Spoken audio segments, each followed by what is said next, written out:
Riwruok mar jotije ma counties obwogo dhi e ng'anyo e bwo ndalo 7 mabiro e wi gima giwacho ni akwede mawuok e duol matayo chenro mag osara e pacho ka SRC kod duol mar riwruog Governors COG kotelnegi kod jagoro margi maduong' Rob Aduba. Jotijego wacho ni jotije mag sirikal mamalo osebed kimedo osara to gin to iwegi oko kata obedo ni gin bende gitiyo ne sirikal.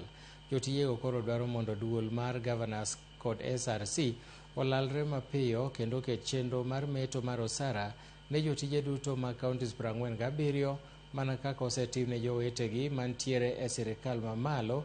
Kaka ok kamano to gibiro bago ng'anyo.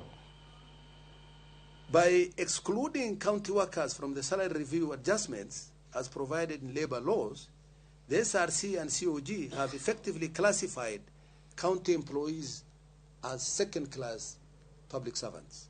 A clerk in the National Ministry now receives a New Year gift of doubled allowances, while a clerk in a county government or assembly facing the same 2026 inflation and economic hardship is left with nothing. This advisory is outside there.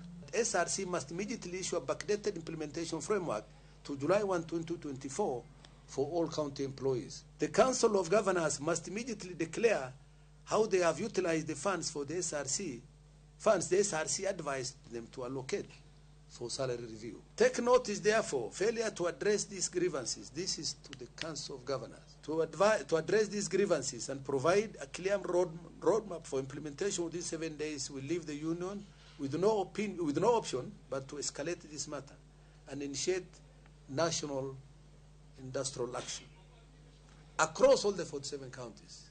We are working on that now. Jokanyo manochako